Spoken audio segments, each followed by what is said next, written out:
That sudden tension in a room after a harsh email, the endless scroll of online arguments, the heavy weight of gossip you cannot unhear. You know the feeling. It drains your energy and steals your focus, pulling you into storms you never wanted to enter. But there is an ancient way of thinking that offers a radical escape. It is called Stoicism, a philosophy forged not for quiet scholars but for people navigating the chaos of real life. In the next few minutes, you will discover 25 powerful Stoic reasons to build an unshakable core of peaceful indifference. You will learn how to see drama not as a personal attack but as training for your character. What is the one piece of drama currently demanding your attention, and what would it feel like to simply let it go? Your peace begins with a single, profound distinction. This is the cornerstone of Stoic wisdom, the first and most vital reason to rise above the noise. It is the simple but challenging practice of focusing only on what you can truly control. Think of the old serenity prayer, a plea for the serenity to accept the things we cannot change, the courage to change the things we can, and the wisdom to know the difference. The Stoics were saying the exact same thing 2,000 years earlier. The entire theater of human drama unfolds in that space between what we can and cannot command. You cannot control the harsh words someone chooses to say. You cannot control the rumor a coworker decides to spread. You cannot control the angry email that lands in your inbox or the opinion a stranger holds about you online. These are external events, the actions and judgments of other people. They exist firmly outside your circle of control. When you pour your energy into trying to manage these externals, you are like a sailor desperately trying to command the wind and the waves. You will exhaust yourself fighting a battle you were never meant to win. The storm does not care about your demands, but you do have a domain of absolute authority. It is the space within your own mind, your judgments, your responses, your values, and your efforts. This is your inner citadel. While you cannot stop the critical comment, you have complete power over whether you interpret it as a crushing insult or merely as noise.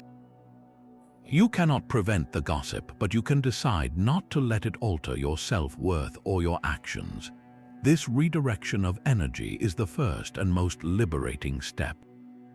It is not passive, it is the most active choice you can make. Instead of wasting hours crafting the perfect rebuttal to a pointless argument, you invest that time in reading a book that improves your mind. Instead of agonizing over why someone did what they did, you focus on how you will act with integrity in your own life today. The drama loses its power the moment you stop feeding it your attention. It simply becomes background weather passing by while you remain dry and undisturbed within your own house. This is the foundation of indifference, a calm strength built not on ignoring the world, but on knowing exactly where your power begins and where it ends. So how do you put this into practice when the drama is unfolding right in front of you? A simple mental exercise can act as your anchor. The moment you feel that familiar surge of anxiety or anger, pause for just a breath. Ask yourself this single, clarifying question: what here can I truly control? Let us walk through a common scenario. Imagine you hear a friend has been spreading a hurtful rumor about you. Your heart might pound. Your first instinct is to confront them, to defend yourself, to set the record straight with everyone who heard it. Now apply the control check. What is outside your power? You cannot control the words your friend has already spoken. You cannot control who has already heard the rumor or what they choose to believe. You cannot force your friend to feel remorse or to issue an apology. These are all external events, actions, and judgments belonging to other people. They are the storm. Now shift your focus inward to your own domain of power. What can you control? You can control your judgment about the event. You can choose to see this not as a catastrophe, but as a revelation of someone's character. You can control your response. You can decide whether to engage in a public battle of words or to address it calmly and privately, if at all. you can control your own actions and integrity. You can continue to be the person you know yourself to be, living by your values regardless of gossip. You can control where you direct your precious energy. Instead of obsessing over the rumor, you can pour that focus into a project you care about or into spending time with people who truly respect you. This mental sorting does not make the situation disappear, but it completely diffuses its emotional charge. The drama transforms from a personal crisis into a simple set of circumstances, most of which you are powerless over and therefore do not warrant your inner turmoil. Another example, a heated family argument during a holiday gathering. Voices are raised, old wounds are reopened, the uncontrolled external. You cannot control the opinions or the emotional reactions of your family members. You cannot control the past grievances they choose to cling to, the controlled internal. You can control your own voice, keeping it calm and measured. You can control your exit from the conversation if it becomes toxic. You can control your choice to not take the bait when a provocative comment is thrown your way. You can control your focus, steering it toward the peaceful aspects of the day, like the food or the children playing, rather than the conflict.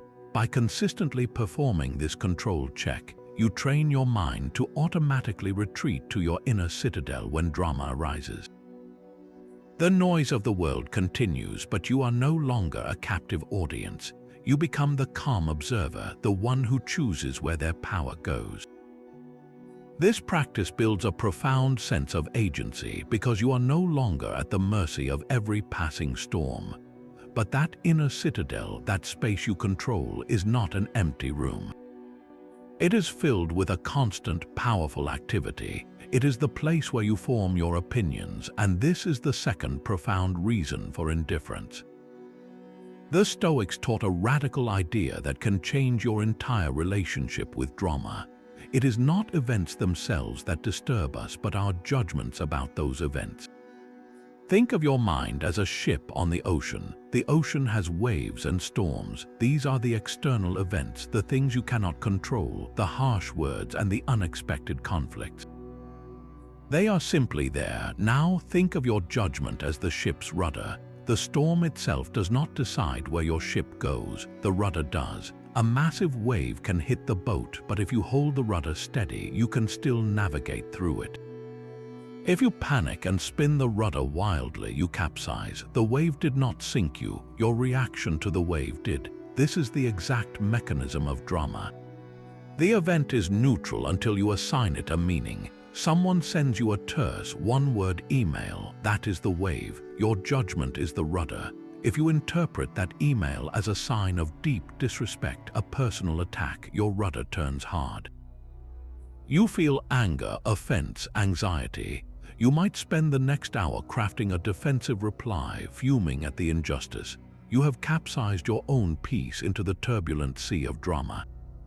But if you hold your rudder steady, you can choose a different judgment. You can think perhaps they are just busy. Maybe it is their communication style, not a reflection on me. The email itself has not changed. Your judgment about it has completely transformed your emotional reality. The drama that felt so intense a moment ago simply evaporates. It was never in the email. It was in the story you told yourself about the email. Your internal narrative is the amplifier. Imagine a single critical comment from a stranger online. On its own, it is just a few pixels on a screen, utterly powerless. But when your internal narrative grabs it and starts weaving a story, that is when the drama ignites. The narrative says, this person hates me, they are trying to hurt me, what if others agree with them? This one comment now becomes proof of a larger, frightening story about your own inadequacy. The drama grows not from the comment, but from the fertile ground of your own interpretation.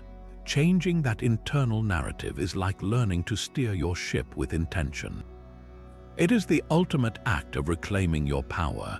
When you feel the heat of drama rising, pause and ask, what story am I telling myself right now? Is this the only possible interpretation? Could there be another, less personal explanation? This is not about pretending things are fine when they are not. It is about refusing to add catastrophic meaning to neutral events. By mastering your judgments, you drain the drama of its fuel. The world remains the same unpredictable ocean, but you become the captain who knows how to steer, keeping your ship upright and on course no matter the weather. Your time is a finite currency, and you are the only one who can decide how to spend it. Every moment you spend entangled in someone else's emotional storm is a moment you have traded away from your own peace and purpose. The Stoics had a powerful practice for this, a stark reminder known as memento mori, a Latin phrase meaning remember you must die. This is not a morbid fixation on death, but a profound tool for clarifying life. It forces a simple, urgent question. Is this drama, this argument, this petty grievance really how you want to invest your precious and limited hours? The philosopher Seneca put it with brutal elegance. He wrote, "It is not that we have a short time to live, but that we waste a lot of it. Life is long enough, and it has been given in sufficiently generous measure to allow the accomplishment of the very greatest things if the whole of it is well invested.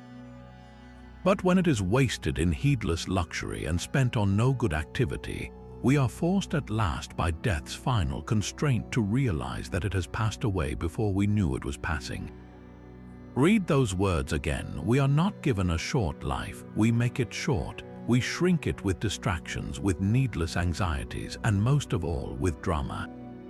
Think about the last major conflict that consumed your mind. How many hours did you lose replaying a conversation, drafting a response in your head, worrying about what someone thought? Those were hours you could have spent reading a book that changed your perspective, taking a walk that cleared your mind, working on a skill that fulfills you, or connecting deeply with someone you love. The drama did not just cost you your peace in that moment. It cost you a piece of your life, a fragment of your finite existence that you can never get back. Imagine you are holding a beautiful handcrafted vase. It is unique, irreplaceable, and already filled partway with sand. Each grain represents a moment of your life. Now someone bumps into you and a few grains spill out. Would you then, in anger, deliberately tip the vase over and pour out more sand just to show them? That is what you do when you choose to prolong drama. The initial bump, the external event, might have cost you a few grains, but your decision to engage, to fume, to retaliate, that is you willingly emptying your own vase. Memento mori asks you to guard that vase with your life because its contents are all you truly have. When you feel the pull of gossip or the heat of an argument, pause and touch this truth. My time here is limited. Is this worth my life? The answer is almost always a resounding, liberating no. This realization does not make you cold or uncaring. It makes you fiercely protective of your one and only life, empowering you to walk away from the noise and toward what truly matters. This choice to guard your time is rooted in something far deeper than mere efficiency. It is a matter of character. The Stoics identified a single, ultimate good in life, the only thing that is truly and always beneficial. They called this virtue. And everything else, from wealth to reputation to our very health, they classified as preferred or dispreferred indifference. They are not good or bad in themselves. Their value depends entirely on whether we use them virtuously. This framework shatters the allure of drama. To understand why, you must first understand the four cardinal virtues that form the bedrock of a good life. Wisdom is the ability to see the world clearly, to discern what is true and what is false, what is within your control and what is not. Courage is not the absence of fear, but the strength to act rightly in the face of fear, discomfort, or social pressure. Justice is your duty to other people, to treat them with fairness, kindness, and respect. And temperance is self-mastery, the discipline of your desires and impulses, the ability to say enough. Now hold these four virtues up against the act of engaging in drama. When you dive into gossip, are you acting with wisdom? You are almost certainly believing and spreading incomplete or distorted information, focusing on things outside your control. You are abandoning clear sight for the fog of rumor. When you fuel an argument out of spite or the need to be right, is that courage? True courage would be to walk away from a fight that serves no good purpose.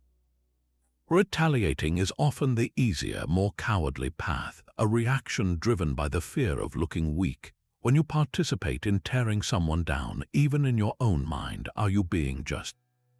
You are failing in your duty to see the humanity in another person, to offer them fairness. You are causing harm, even if it is only within the ecosystem of your own thoughts. And when you let a harsh comment hijack your entire afternoon, where is your temperance? You have handed the reins of your inner state over to an external event. You have lost all self-control. Indifference, then, is not a cold, apathetic shutdown. It is the active, vibrant expression of all four virtues at once. Choosing indifference is the wise recognition that the drama is not your business. It is the courageous act of refusing to play a game you cannot win. It is the just decision to not add more negativity to the world, and it is the ultimate display of temperance, mastering your impulse to react and instead holding your peace. Your silence is not weakness, it is the sound of your virtue speaking loudest. It declares that your inner character is far too valuable to be traded for a moment of petty satisfaction. There is a mental exercise so powerful it can dissolve anxiety in a single breath. The Stoics called it the view from above. Close your eyes for just a moment if you are able, and imagine you are floating upward from where you are right now. You rise above the roof of your building, seeing the streets and houses laid out below like a map. You keep rising higher and higher until your entire city is just a patchwork of gray and green, the cars tiny specks of moving color. You see the coastline of your country, the curve of the earth against the blackness of space, and from this vantage point you try to locate the source of the drama that felt so consuming just minutes ago. Where is that angry email? Where is that heated argument, that rumor, that social media post? They are nowhere to be seen. They have vanished into the sheer scale of everything. Your entire life, with all its passions and problems, is contained on that single, beautiful, spinning marble.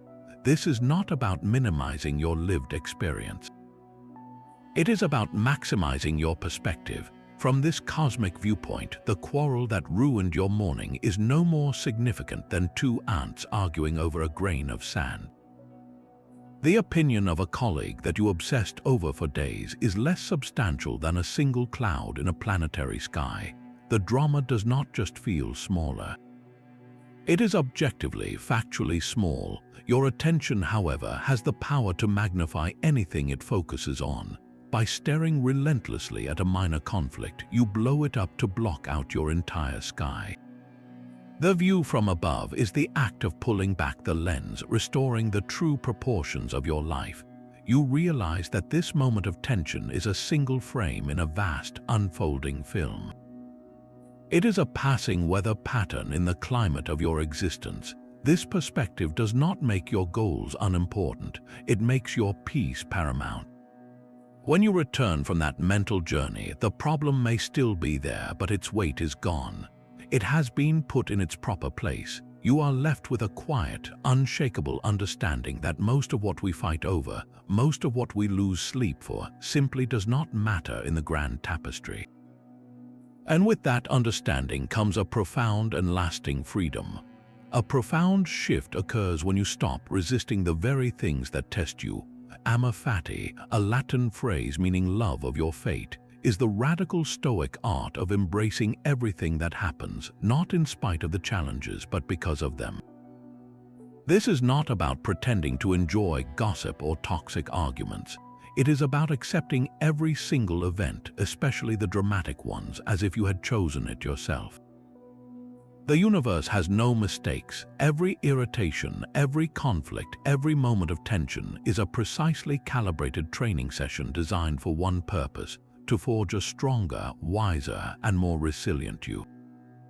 Think of a blacksmith shaping a sword. The blacksmith does not hate the fire or the hammer. He understands they are not enemies. They are the essential, brutal forces that transform a lump of raw metal into a sharp, unbreakable blade. The fire is the heated argument that feels unbearable.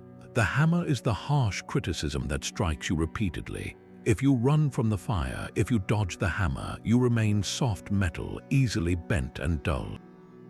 But if you accept them, if you love your fate for delivering them, you allow yourself to be tempered. You emerge from the ordeal with an edge that can cut through any future nonsense. How do you apply this when you are in the middle of the storm? When a colleague publicly undermines you in a meeting, your instinct is to see it as a catastrophe, an attack that must be avenged. Amor fati asks you to reframe it completely. Say to yourself, this is perfect. This is exactly what I need right now. It is an opportunity to practice my composure under fire.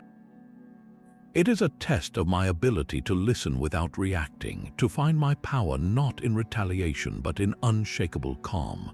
This situation is the fire and the hammer. Will I let it break me or will I let it shape me? The drama is no longer a random piece of bad luck. It becomes a deliberate lesson sent by life itself. Even the smallest irritations become meaningful. Getting stuck in traffic when you are already late, a classic modern drama, transforms from a frustrating delay into a drill for your patience. The universe is giving you 10 uninterrupted minutes to practice breathing, to observe your own impatience without being ruled by it. A negative comment online becomes a gift, a chance to strengthen your self-assurance so that the opinions of strangers lose all power over you. By loving your fate, you disarm the drama of its greatest weapon, the element of surprise. Nothing can catch you off guard because you have already accepted that anything can happen. You welcome it all, the smooth and the rough, with the same steady resolve. You stop asking, why is this happening to me, and start asking, what is this teaching me? The answer is always the same. It is teaching you to be the calm in the chaos, the unbreakable blade that was forged in a fire you learned to love. You are not the custodian of other people's poor behavior. The seventh reason for indifference rests on a simple but profound shift in perspective. The person spreading the rumor, the one sending the angry email, the individual fueling the conflict, they are not evil geniuses. According to the Stoics, they are simply mistaken. They are acting from a place of profound ignorance about what is truly good. They believe that putting others down will elevate them, that winning a petty argument will bring them peace, that controlling the narrative will grant them security.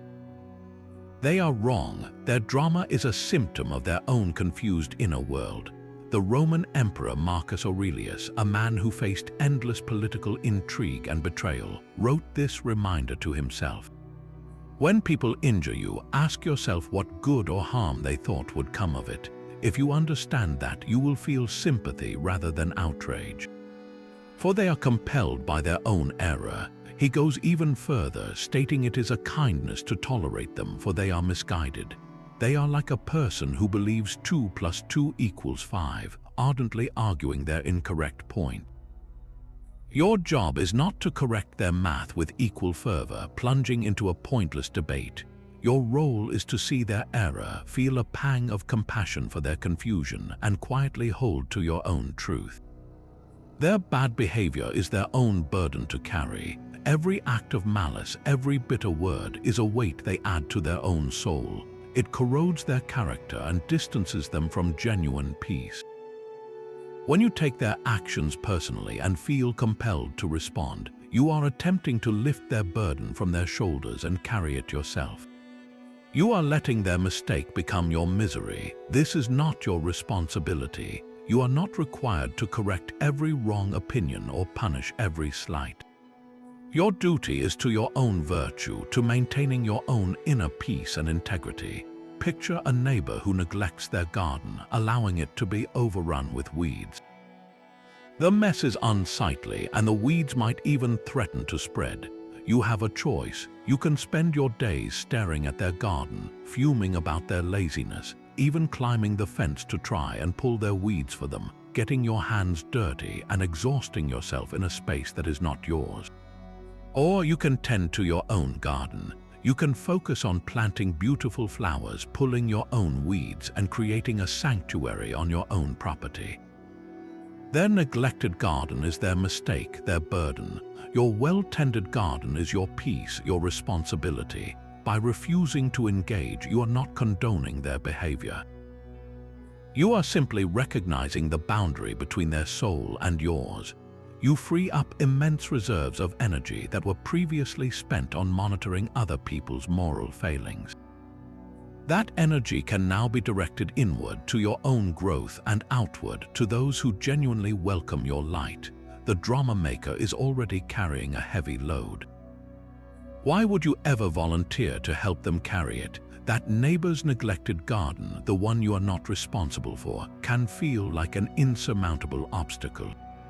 But what if you could transform that very barrier into a bridge? The Stoics practiced a principle known as turning the obstacle upside down. The obstacle is not a roadblock on your path. The obstacle is the path itself. Every piece of drama you encounter is a gym for your soul, a custom-built training ground for the exact virtues you wish to strengthen. The office gossip that tries to pull you in is not a nuisance. It is a live drill for your discernment, a chance to practice holding your tongue and protecting your focus. The heated family dispute over the holidays is not a failure of the day. It is your advanced course in patience and emotional fortitude, a real-time test of your ability to remain calm while others lose their composure. Think of a navigator on a ship. A smooth, calm sea does not teach them anything new. It is the sudden storm, the unexpected reef, the powerful headwind that forces them to master their craft. They learn to read the clouds, to adjust the sails, to find a new route they never would have discovered in perfect weather. The obstacle of the storm becomes the very reason they become an expert sailor. Your daily dramas are those headwinds and reefs. When a coworker attempts to drag you into their political maneuvering, the obstacle is their behavior. Flip it upside down. This is your opportunity to practice the art of graceful deflection. You can learn to change the subject with kindness, to acknowledge their words without endorsing them, to hold your ground without creating an enemy. You are not just avoiding conflict, you are actively building the muscle of professional diplomacy. In a family argument, the obstacle is the rising tension and the hurtful words. Flip it upside down. This is your chance to become the anchor in the room. Your role is not to win the debate, but to demonstrate what emotional stability looks like. Every breath you take without retaliating, every calm word you offer, is a repetition that strengthens your inner resilience. The drama is the weight you lift to build your spiritual strength. Without it, you would remain weak. This perspective changes everything. You stop asking, why is this difficult person in my life, and start asking, what quality is their presence helping me to develop? Are they teaching me patience? Are they forcing me to set clearer boundaries? Are they showing me where my own triggers still lie? The drama becomes a mirror, revealing the exact areas where you need to grow. The obstacle is the way. It is the only way. The path to unshakable peace is paved with these very challenges you once wished to avoid. Embrace them as your most demanding and most effective teachers. The true test of your peace is not a quiet afternoon, but a sudden storm, and you can train for that storm.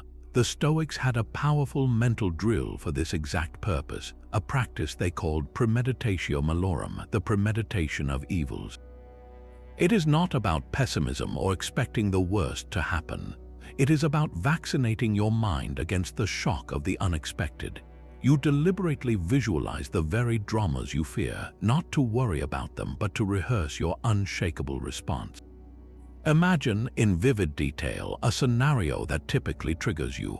Picture a close friend suddenly turning cold and spreading a lie about you. See the confused looks from mutual acquaintances.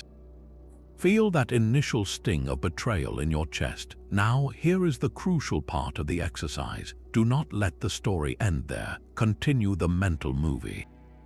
Watch yourself in your mind's eye, taking a deep, steadying breath. See yourself acknowledging the hurt without being consumed by it. hear yourself saying internally, this is an external event.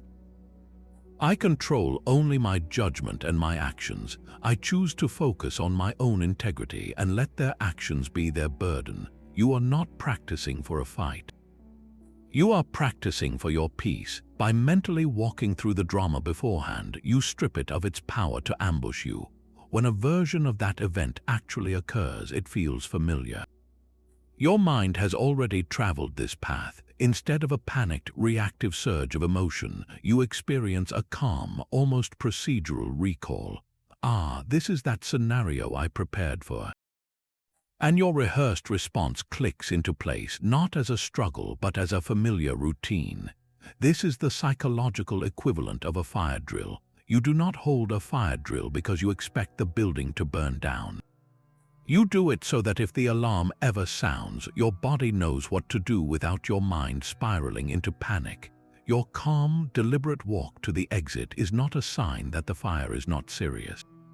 It is a sign that you are prepared. Premeditatio malorum is your daily fire drill for the spirit. Apply it to the small irritations too. Before a family gathering, take a moment to visualize a relative making a pointed, critical comment about your life. Feel the heat rise to your face in your imagination, and then practice your internal mantra. Their opinion is their own. It does not define me. I will smile and change the subject. When it happens in real life, the comment lands with a dull thud instead of a piercing sting. You have already built the neural pathways for indifference.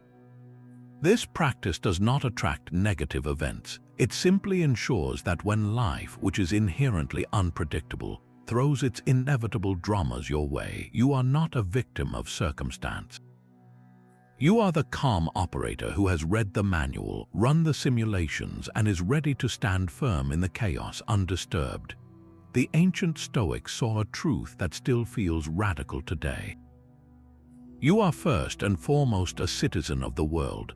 This idea, cosmopolitanism, declares that every human being is your fellow citizen in a vast, interconnected community.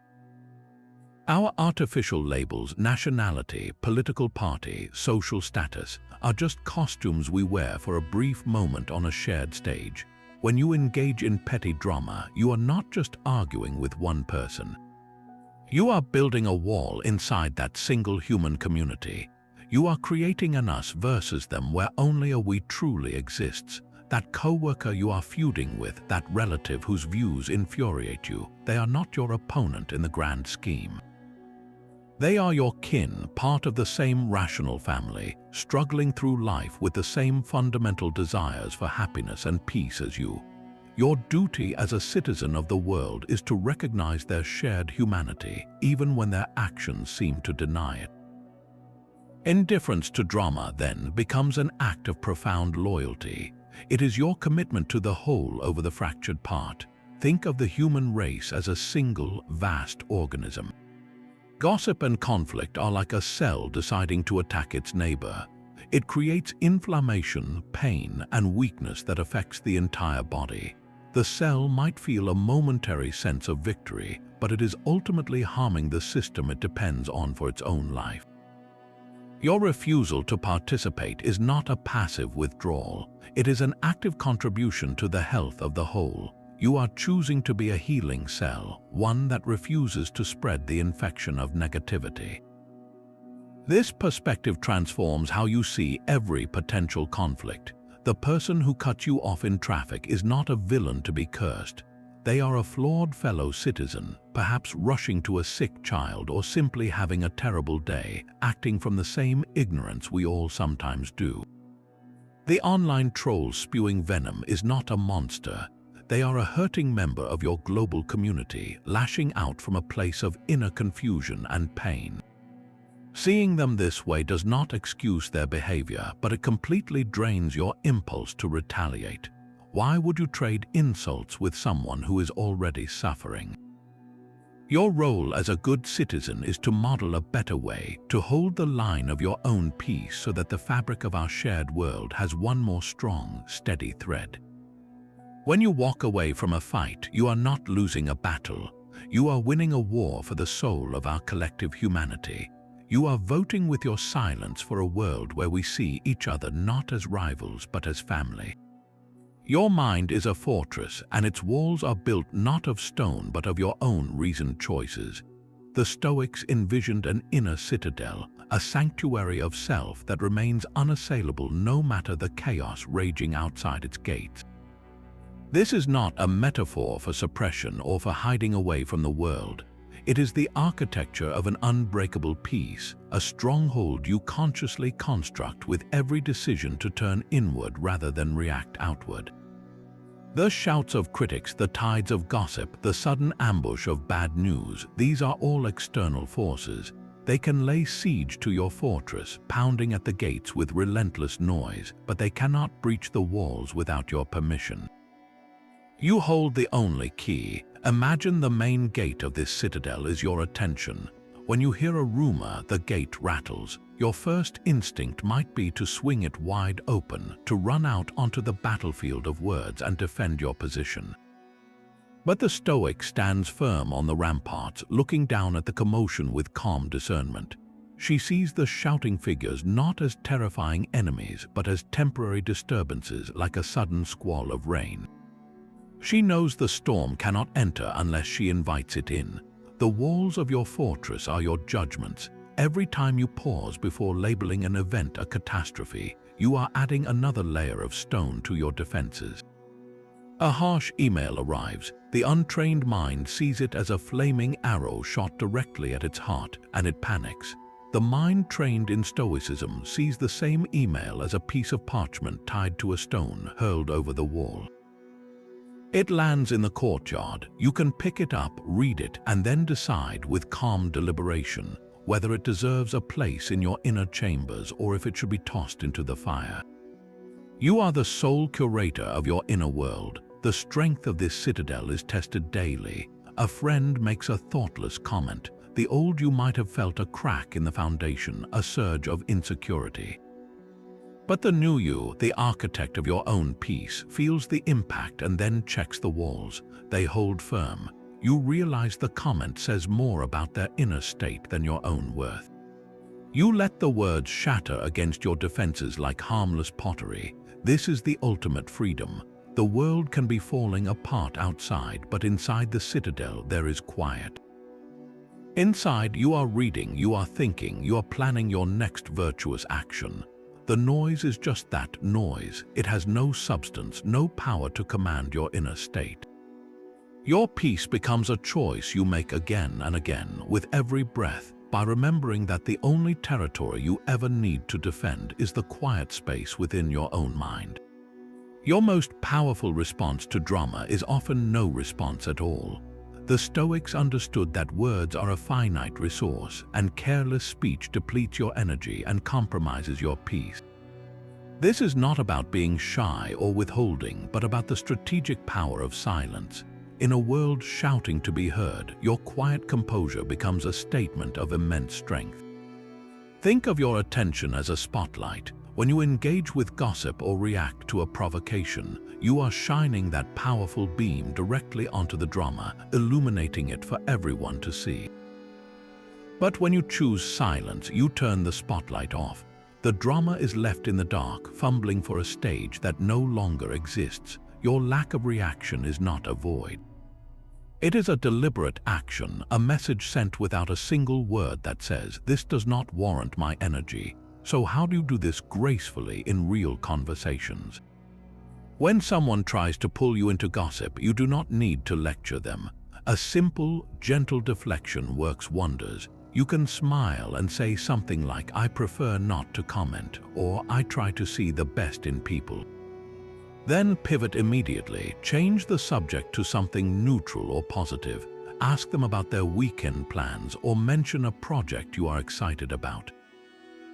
This does three things. It protects your peace, it sets a clear boundary without creating conflict, and it subtly guides the conversation toward higher ground. What about when you are directly provoked? Someone throws a critical or baiting comment your way, hoping for a reaction.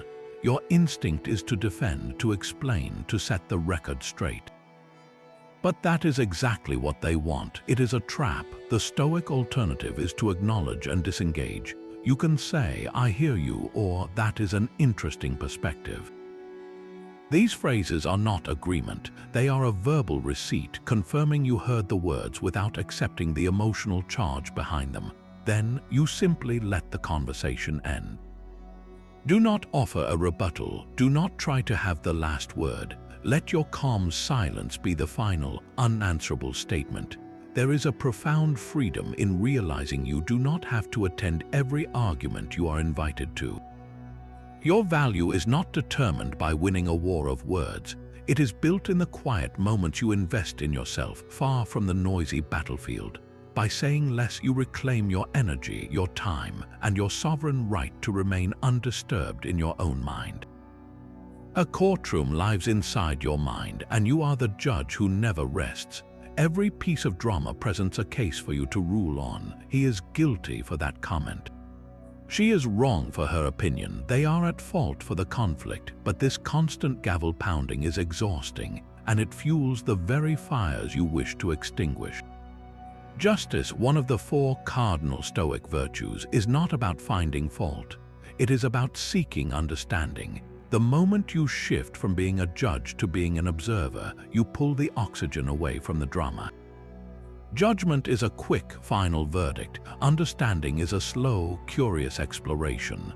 When a colleague sends a terse email, the judge in you immediately rules it an act of disrespect.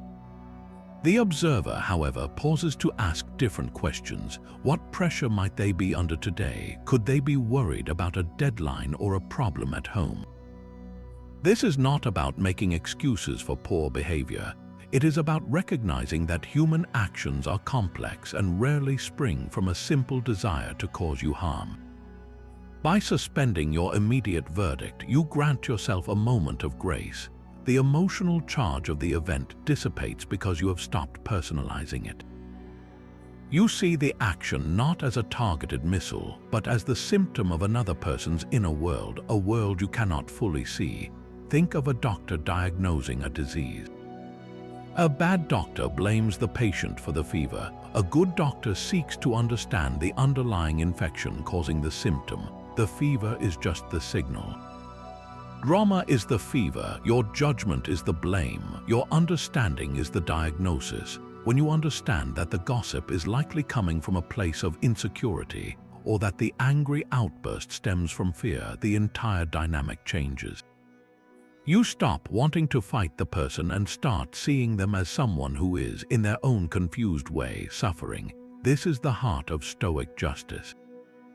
It is your duty to see the shared humanity in others, even when their actions make it difficult.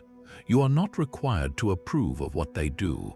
You are only asked to understand that they, like you, are acting from a set of beliefs about what will bring them happiness or security. They are simply mistaken. Your understanding becomes an act of quiet compassion that leaves no room for drama to take root. The case is dismissed before it can even begin, and you are free to step away from the bench, your peace preserved not by winning a verdict, but by realizing you never needed one in the first place. Every dramatic person you encounter is a delivery of raw material. That difficult coworker, the demanding relative, the internet stranger spewing venom, they are not interruptions to your peace. They are the very supplies sent to build it. The universe is not giving you problems, it is giving you practice. The fundamental shift happens when you change one single question. You stop asking, "Why is this happening to me?" and you start asking, "What quality can I strengthen here?" That argument is not a failure of your day, it is a workshop for your patience. That betrayal is not a tragedy, it is a forge for your forgiveness and resilience. That moment of public criticism is not an attack, it is a gymnasium for your humility and self-assurance. Nothing is wasted. Every single interaction is a piece of lumber, a block of stone, or a lump of clay handed to you. You are the artisan, and your character is the masterpiece you are building day by day. A sculptor does not get angry at a rough piece of marble. They see the potential statue trapped inside, and they welcome the hard work of chipping away everything that is not part of the vision.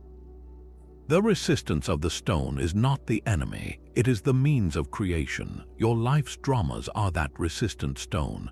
The gossip is a chance to chip away at your need for external validation. The conflict is an opportunity to sculpt your temperance. The frustration is the tool that smooths the edges of your patience. This reframe turns you from a victim of circumstance into an active participant in your own evolution. You begin to see difficult people as your most demanding and therefore most valuable trainers. They show you exactly where you are still weak, where your triggers lie, where your peace is still conditional. The person who knows how to push your buttons is actually showing you where your buttons are.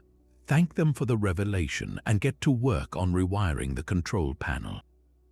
So the next time a wave of drama crashes into your day, meet it with a new curiosity. Do not ask why, ask what for. What virtue is this moment inviting me to practice? Is it compassion for someone who is clearly lost? Is it courage to walk away from a pointless fight? Is it wisdom to see the larger picture? Your answer becomes your action, and that action, repeated over a lifetime of small dramas, forges a character of unbreakable strength and serene indifference.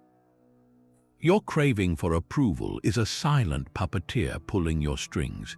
The Stoics identified desire and aversion as the fundamental source of all our inner turmoil. Suffering does not come from the drama itself, but from your deep-seated wanting and your frantic avoiding.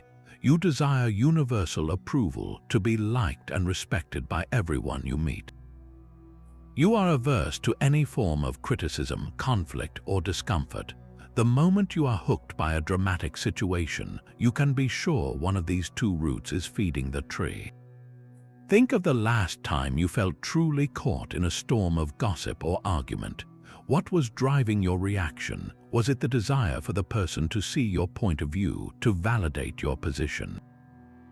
Or was it the powerful aversion to the feeling of being misunderstood or unfairly treated? That desperate need for a specific outcome is the hook. When you desire something outside your control, like another person's opinion, you hand them the remote control to your emotional state. They can turn your peace on or off with a single word, and you willingly wait, anxious and tense, for their next signal. This is a form of self-made slavery. The path to freedom is to examine these desires and aversions with brutal honesty. Ask yourself, what is it I am truly craving here? Is it realistic to expect everyone to approve of me? Is it even possible to go through life without ever facing criticism or disagreement? The answers are obvious. The desire for universal approval is a desire for a fantasy. The aversion to all criticism is a fight against the inevitable. The drama only has power because you are fighting reality. Letting go is not a loss. It is the ultimate win. It means you stop demanding that the world arrange itself to your liking. You release the exhausting need to control how others perceive you. When you no longer crave their approval, their disapproval becomes meaningless noise. When you no longer run from the possibility of conflict, you can face it with calm composure instead of reactive fear. Imagine a coworker makes a sarcastic remark about your work in a meeting. The old you, ruled by desire and aversion, would feel a hot wave of embarrassment and then a cold surge of anger. You would spend the next hour crafting a perfect comeback, your heart pounding, your focus shattered. You desired their respect and were averse to the public slight. Now imagine the new you who has examined these roots. You hear the same remark, you feel the initial sting, but then you pause. You ask, am I desiring something here that is not mine to command? Yes, their approval is outside my control. Am I trying to avoid something unavoidable? Yes, occasional criticism is a part of life. With that clarity, the remark loses its venom.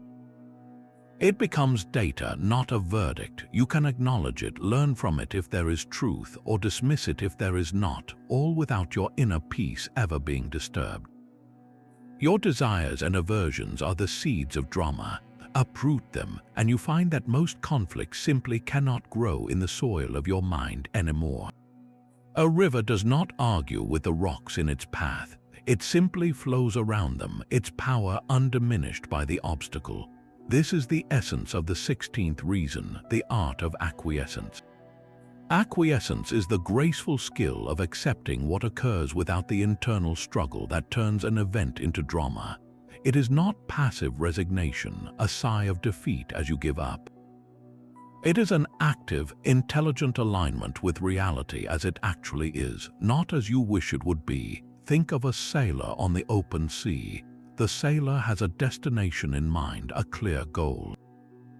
But the wind does not always blow in the direction of that goal. A foolish sailor fights the wind, straining against the tiller, cursing the weather, exhausting themselves in a futile battle against an immovable force. They may even break the mast in their struggle. The wise sailor, however, practices the art of acquiescence. They feel the shift in the wind, acknowledge the new reality without complaint, and adjust the sails. They may need to tack to take a zigzag course, but by accepting the wind and working with it, they still reach their destination, their energy conserved and their spirit calm. The wind is the external event, the drama you cannot control. Your internal resistance is the foolish sailor fighting it. The art of acquiescence is the wise sailor adjusting the sails. Imagine your plan for a peaceful afternoon is shattered by a sudden, demanding phone call. The old pattern is internal resistance. You fume, you complain about the interruption, you mentally list all the reasons this is unfair. You are the sailor cursing the wind. Your afternoon is now ruined twice, first by the interruption itself, and second by your own turbulent reaction to it. Now practice acquiescence. The phone call is the wind. It has already blown. You cannot unring the phone. To fight this reality is to break your own mast. So you take a quiet breath and adjust your sails. You accept that the plan has changed. You deal with the call with full attention, and then you calmly recalibrate your afternoon. The interruption cost you a few minutes. Your resistance would have cost you the entire day. This art transforms your relationship with life's constant stream of small irritations. Traffic is no longer a personal insult, but a simple condition of the road, a headwind you adjust to by listening to an audiobook. A cancelled meeting is not a waste of time, but a sudden pocket of quiet, a shift in the breeze that allows you to focus on a different task. By acquiescing to the facts on the ground, you stop wasting energy on what should be and start working effectively with what is. Your peace is no longer conditional on the world behaving exactly as you plan. It becomes a flexible, resilient state that can adapt to any change, any headwind, and still carry you forward to your true destination, a mind at peace with itself. Every single minute you spend fuming over a rumor is a minute you can never reclaim. Your time is the one currency that, once spent, is gone forever. This is the brutal arithmetic of memento mori, the remembrance of death. It is not a morbid thought. It is a focusing lens that forces you to ask a ruthless question. Is this how I want to spend a piece of my life? Drama is not just an annoyance. It is a thief in the night, silently stealing hours from your finite account. Imagine your energy as a full battery at the start of each day. Every time you engage with a pointless argument, you are draining that battery to power someone else's chaos. Every moment you spend scrolling through online conflicts, you are donating your focus to a void that gives nothing back. This is not a sustainable economy for your soul. You must become the strictest accountant of your own attention. Conduct a ruthless audit of where your mental and emotional energy goes. How many hours last week were lost to rehearsing conversations that will never happen? How much creative potential was sacrificed on the altar of needing to be right?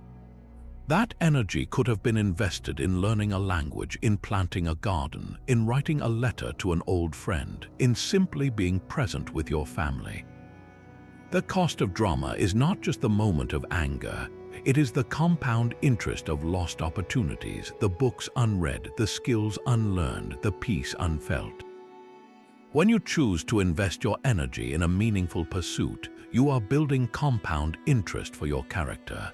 That hour spent reading philosophy strengthens your mind for years to come.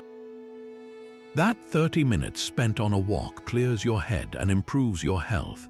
That choice to work on a project you believe in adds a brick to the foundation of a fulfilling life. Drama offers no such returns. It is a Ponzi scheme of the spirit, promising resolution but delivering only depletion. To be indifferent is to be a wise investor. You look at the noisy market of other people's opinions and you simply walk away, knowing your capital is too precious to gamble there. You take your energy and you place it in the quiet, steady growth of your own peace and purpose. Your life is too short to be the custodian of other people's emotional clutter. Chaos is just order we have not yet learned to see. Beneath the surface of every argument, every betrayal, and every piece of senseless gossip, the Stoics perceived a deep, intelligent current flowing through the cosmos. They called this the logos, the divine reason that weaves every event into a coherent and purposeful whole. This is not a call to blind faith, but an invitation to trust in a fundamental intelligence greater than our own momentary frustrations. When you are in the middle of a dramatic storm, it feels random and cruel, a senseless disruption to your peace. The logos asks you to pull back the curtain. That difficult conversation you are avoiding, that sudden conflict that derailed your day, it is not a mistake in the universal script. It is a precisely placed line, a necessary beat in the story of your development. Trusting the logos means releasing the desperate need to understand why something is happening right now. You may never know the reason, but you can have faith that one exists. This trust becomes the anchor that holds you fast in any squall. Think of a master weaver at a gigantic, complex loom. From your perspective, sitting right against the fabric, all you can see are a few tangled threads. One thread is the harsh criticism from your boss, another is the friendship that suddenly cooled, a third is the unexpected obstacle in your project. They look like a mess, a knot of confusion and pain, but the weaver, the logos, sees the entire tapestry from above.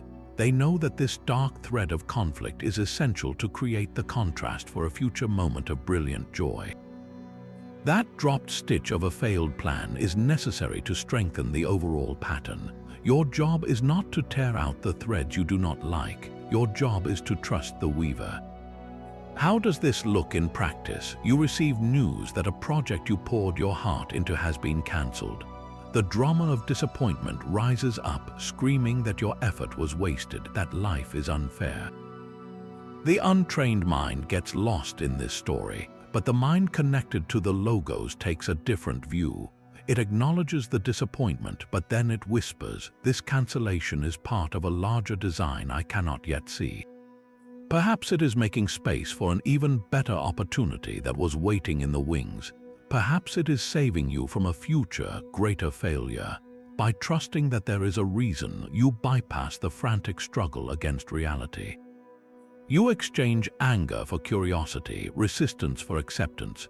Your calm in the face of chaos is not ignorance. It is the highest form of intelligence, a silent collaboration with the hidden order of the universe. You become a conscious participant in the grand tapestry, trusting that even the most tangled threads are being woven into something beautiful, strong, and whole. A resigned attitude is your declaration of independence from useless struggle. The phrase "it is what it is" often mistaken for apathy, a shrug of surrender in the face of difficulty. But in the Stoic sense, it is a statement of profound power. It is the verbal act of lowering your weapon in a battle that cannot be won, not because you are weak, but because you are wise enough to see the fortress walls are imaginary. You are not giving up on the situation. You are giving up on the exhausting internal war you are waging against its simple, unchangeable reality. Think of a dog straining at the end of its leash, barking furiously at a squirrel it can never reach. The dog is pouring all of its energy into a fight against the physical limit of the leash. It is what it is. The leash exists. The squirrel is out of reach. The drama is entirely of the dog's own making. Now imagine the dog stops pulling. It sits, it relaxes, and it simply watches the squirrel. The same facts are true, the leash and the squirrel, but the struggle is gone. The energy previously spent on frantic barking is now available for a peaceful walk, for noticing a passing bird, for simply resting. Your mind does the exact same thing with drama. A fact is presented to you, your partner is upset and says something unkind. The project deadline is moved up unexpectedly. A rumor is circulating. These are the leashes and the squirrels of your life. They are the facts on the ground. Your internal resistance, your barking at the injustice of it all, is what drains your battery and ruins your day. Adopting a resigned attitude means looking squarely at the fact and saying, it is what it is. My partner is upset. The deadline is now Friday. The rumor exists. This is the current reality. By accepting these facts without the layer of emotional protest, you free up a massive reserve of mental energy. That energy is now redirected to the only meaningful question. Given that this is the reality, what is the most virtuous and effective action I can take now? Instead of fuming about the unkind words, you can use your energy to approach the situation with calm curiosity. Instead of panicking about the new deadline, you can focus on reorganizing your priorities. Instead of tracking down the source of the rumor, you can reinforce your own integrity through your actions. This resignation is the gateway to effective action. It clears the emotional debris so you can see the path forward with clarity. You stop being the dog at the end of the leash, and you become the person holding the leash, calmly assessing the situation and deciding on the next most sensible step. Your power was never in changing the unmovable fact. It was always in choosing your response to it. A damaged reputation feels like a social death, a terrifying prospect that drives so much of our frantic engagement with drama. We scramble to correct every false impression, to defend our name against every whisper, exhausting ourselves in a battle we can never truly win. The Stoics offer a liberating correction to this ancient fear. Your reputation is not yours to manage. It lives and breathes in the minds of other people, a collection of their own judgments, biases, and fleeting impressions. It is the ultimate external, as far outside your circle of control as the weather. What you do control with absolute authority is your character, your integrity, your honesty, your actions in the dark when no one is watching. This is your true territory. To sacrifice your inner peace for the sake of your public image is to trade a diamond for a reflection. Think of a skilled craftsman, a potter who creates beautiful, functional vessels. She focuses entirely on her craft, on centering the clay, on applying the glaze with care, on firing the kiln at the perfect temperature. Her reputation is what people say about her pots in the market. One person might love them, another might find a flaw, a competitor might spread a rumor that her clay is inferior. If the potter spent her days running from stall to stall, arguing with every critic and trying to control the market's gossip, she would have no time left to actually make pots. Her craft, the one thing that gives her work meaning, would wither from neglect. Your character is your craft. Your reputation is the noise of the market. When you act with virtue, you are doing your job. You are centering your clay. What happens after that is not your business. If someone chooses to misinterpret your actions or spread a lie, that is their burden to carry, their own flawed pottery. Your only sane response is to continue your work, to let the quality of your character speak for itself over the long term. This is not a call to be reckless, but to be free. You can act with kindness and still be called cruel. You can speak the truth and still be called a liar. These labels are not your problem. Your problem is ensuring that the accusation is a lie. When you know your own heart, when you have the witness of your own conscience, the opinions of others fade into background static. They cannot touch the core of who you are unless you invite them in and grant them that power. Your name is not your character. One is a word given to you, the other is a life you build. gratitude is the final, most transformative rebellion against chaos. The 21st reason to be indifferent is to actively give thanks for the very things you once cursed. This is not about pretending to enjoy pain, but about recognizing a profound truth. The stone that sharpens the sword does not feel like a gift to the blade. It feels like friction, like resistance, like a relentless grind. Yet without that stone, the sword remains dull and useless. Your daily dramas are those sharpening stones. When you give thanks for the difficult person, the frustrating delay, or the unexpected conflict, you are not thanking them for their poor behavior. You are thanking the universe for delivering the exact material you need to become stronger, wiser, and more resilient. Your character is the blade, and life's irritations are the whetstone. Make a quiet list of the people and situations that have caused you the most distress lately. Now, instead of rehearsing your grievances, try a simple mental flip. Say to yourself, I am grateful for this person because they are teaching me patience. I am thankful for this obstacle because it is forcing me to become more creative. I appreciate this criticism because it is showing me where I can still grow. This practice does not excuse harmful actions, but it completely reclaims your power. The drama is no longer something happening to you. It becomes fuel for your own evolution. The co-worker who constantly challenges your ideas is not your nemesis. They are your free personal trainer for the muscle of composure. The family member who pushes your buttons is not a problem to be solved. They are a mirror lovingly held up to show you where your inner work remains. By folding these challenges into a gratitude practice, you perform an act of spiritual alchemy. You take the leaden weight of anger and resentment and transmute it into the gold of wisdom and strength. The friction that once caused so much heat now polishes you to a brilliant, unbreakable finish. Drama feeds on borrowed time, thriving in the regrets of yesterday and the fears of tomorrow. You cannot have an argument with someone who is not in the room without leaving the present to resurrect the past. You cannot anxiously rehearse a future confrontation without abandoning the calm reality of this very breath. The emotional charge of any conflict is almost always drawn from a timeline that does not exist.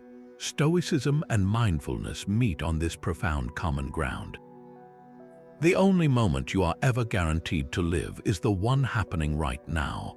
This present instant is the sole piece of reality you can ever truly interact with, and it is the only domain where your power is absolute. A harsh comment from last week lives only as a memory, a story you retell and refuel with each recollection. A potential conflict in an upcoming meeting exists only as a phantom, a fictional script you're writing and directing in your mind. Both are mental projections, and neither one is actually here. When you feel the pull of drama, you can perform a simple but powerful reality check. Ask yourself, is this happening right now? Place your full attention on your immediate physical surroundings. Feel the weight of your body in the chair. Notice the temperature of the air on your skin. Listen to the most subtle sound in the room. In this anchored state, locate the drama. You will find it is not here, it is a ghost, and your attention is the only thing giving it a body. Imagine you are boiling water for tea. The water is the present moment, real and immediate. The drama is like a tea bag filled with dried leaves from the past. You can dip the bag into the water and it will change the color and the flavor. But if you never dip the bag in, the water remains clear. The past event itself is over, it is the dried leaf. Your act of ruminating is the dipping of the bag. You are the one who chooses to stain your present moment with the flavors of a finished event. The same is true for future anxiety. You are holding the tea bag of a possible tomorrow, steeping your current peace in the bitter taste of something that may never even happen. To be indifferent is to leave the tea bag on the saucer. It is to let the water of your present awareness remain clear, calm, and perfectly capable of receiving whatever comes next without being pre-polluted. Your power is always in the now. A difficult conversation, when it actually occurs, unfolds in a series of present moments. You can handle each one as it comes, responding from a place of calm focus rather than from a reservoir of past resentment or future fear. By refusing to time travel into mental dramas, you conserve all your energy for the only thing that is real, the only place where your life is actually being lived, this single, quiet, powerful now. Your inner fire is a finite flame, and not every spark deserves your fuel. The 23rd reason for indifference is the warrior's wisdom of choosing your battles. This is not a philosophy of cowardice, but of supreme strategy guided by the Stoic virtue of wisdom. Wisdom is the ability to see the world clearly, and a clear-eyed view reveals that most conflicts are illusions, traps for your energy that offer no real victory. The key is to distinguish between the battles that build your character and serve the good, and those that merely drain your spirit for a hollow prize. How do you make this distinction in the heat of the moment? A simple three-question framework can act as your inner counsel. First, ask, is this within my control? If the conflict revolves around another person's opinion, their mood, or their past actions, the answer is almost always no. This is the territory of silent indifference. Second, ask, is a core principle of justice at stake? Is someone being genuinely harmed? Is truth being suppressed? If your action can prevent real damage and aligns with your duty to others, then this may be a battle worth engaging. And third, ask, will my engagement here serve a greater good or just my own ego? The desire to be right, to have the last word, to prove a point, is almost never a sufficient reason to enter the fray. It is your ego demanding a snack, and it will gladly consume your peace for a momentary taste of superiority. Apply this to a common scenario. A colleague spreads a petty, unkind rumor about your weekend habits. It is annoying, perhaps even embarrassing. Run the three questions. Is it within your control? No, you cannot control their words or the ears that hear them. Is justice at stake? Not in any meaningful sense. No one is being physically or professionally harmed. Is your engagement for a greater good or for your ego? Chasing down the rumor, correcting everyone, demanding an apology, that is almost entirely about salvaging your pride and reputation, two things firmly outside your control. The wise response is indifference. Let the rumor be. Your silence here is not weakness. It is the concentrated power of someone who knows their energy is too valuable to waste on such trivialities.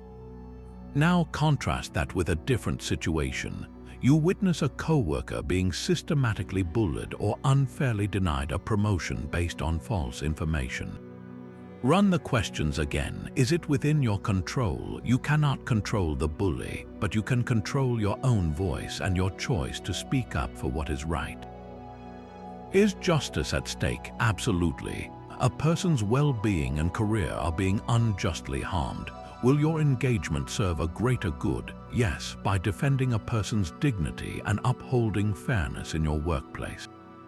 This is a battle worth fighting, and your indifference would be a failure of courage and justice. Wisdom is the compass that guides you between these two poles. It teaches you to save your strength, to keep your sword sheathed for the fights that truly matter, for the moments when your virtue demands that you draw it. By saying no to the 99 petty dramas, you ensure you have the full force of your spirit available for the one conflict that truly defines your character. Every evening offers a quiet space for an honest conversation with yourself. This is the Stoic practice of the evening review, a simple ritual that builds an unbreakable defense against drama. Before you end your day, find a moment of stillness and ask yourself three direct questions. First, where was I pulled from my peace today? Perhaps you felt a flash of anger at a colleague's email, or you spent 10 minutes captivated by office gossip. Acknowledge the moment without judgment, simply noting where your attention was hijacked. Second, where did I successfully hold my ground? Maybe you received unfair criticism and chose not to retaliate, or you felt the urge to correct someone online and instead closed the app. Celebrate these small, nearly invisible victories. They are the reps that build your mental strength. And third, with the clarity of hindsight, how can I do better tomorrow? This is not about self-punishment, but about gentle course correction. If you see a pattern that you are most vulnerable to drama when you are tired, your plan for tomorrow might include an earlier bedtime. If you notice a particular person often triggers you, your strategy could be to mentally rehearse your calm response before you even see them. This nightly review is not dwelling on the past. It is daily maintenance for your soul, a way to sharpen your tools so you are better prepared for whatever the morning brings. It transforms your life from a series of reactive moments into a conscious, evolving practice. Your peace becomes a project you work on, one honest evening at a time. The final step is not a new technique but a quiet arrival. After 24 reasons, you arrive at the ultimate source of indifference, a strength that needs no advertisement. True strength is not the loudest voice in the argument or the person who always wins the debate. The Stoic ideal of strength is a quiet confidence, a deep and unshakable certainty that comes from one thing alone, living in alignment with your own virtue. It is the inner knowing that you are doing your best to act with wisdom, courage, justice, and self-control. When that foundation is solid, the need for external validation or victory simply evaporates. A person who is genuinely confident in their own character has nothing to prove and no enemy to defeat in the petty theater of drama. Think of a mighty oak tree in a fierce wind. The smaller trees and shrubs thrash about wildly, their branches snapping, leaves torn away as they fight against the gale. They are loud and dramatic in their struggle. The oak tree, with its roots sunk deep into the earth, does not fight the wind. It sways, it bends, but it holds its ground with a profound, silent stability. The storm howls around it, but the tree's core remains unmoved. Your quiet confidence is those deep roots, your commitment to virtue. The drama of gossip, arguments, and social chaos is merely the wind. It can howl all it wants, but it cannot uproot you. You do not need to shout back at the wind to prove your strength. Your stability is your statement. This is why the truly strong person is so often the quietest one in the room. They have no need to dominate the conversation or control the opinions of others because their self-worth is not on the table. It is secured within. When a dramatic person tries to provoke them, the strong person feels no compulsion to react. They can listen, they can even acknowledge the other person's view, and then they can simply let it pass by like a leaf carried on the wind. There is no insecurity there to hook into, no fragile ego that needs defending. Your journey through these 25 reasons has been a map to building that oak tree within yourself. Each reason, from focusing on what you control to mastering your judgments, from guarding your time to loving your fate, is a way of sinking your roots deeper into the bedrock of your own character. Indifference is the natural result. It is the quiet that settles in when you know, beyond any doubt, that your peace is too valuable to be traded for a moment of noise. It is the sound of true strength, a confidence so complete it has nothing left to say. This entire journey through 25 reasons is not about collecting philosophical points. It is an invitation to build a new self, a person who moves through the world with a quiet power that no drama can penetrate. Imagine the calm you will carry, a steady presence that remains unshaken by the chaos of opinions and the noise of conflict. Your focus will sharpen, no longer diluted by every minor irritation, and your resilience will become a deep well you can draw from in any storm. This is the promise of Stoic indifference, a life reclaimed from the tyranny of trivial things. The philosophy is not a set of rules to memorize, but a set of muscles to train. Your mind is that muscle, and it grows stronger with every single repetition, with every choice to pause instead of react, to understand instead of judge, to guard your time instead of wasting it. This transformation begins not with a grand gesture, but with one small, deliberate decision. Look over these 25 reasons once more and choose just one to practice with intention for the next 7 days. Perhaps you will focus solely on what is within your control, performing that mental check whenever you feel tension rise. Or maybe you will work on loving your fate, greeting each minor frustration as a necessary teacher. Whatever you choose, commit to it fully. Your practice, your stories of stumbling and succeeding are what build a true community. Share your chosen reason and your experiences in the comments below. Let us create a space not for gossip but for growth, a place where we support each other in the quiet, powerful work of building an unshakable peace. Your journey toward a drama-free life starts with a single conscious step. Take it now.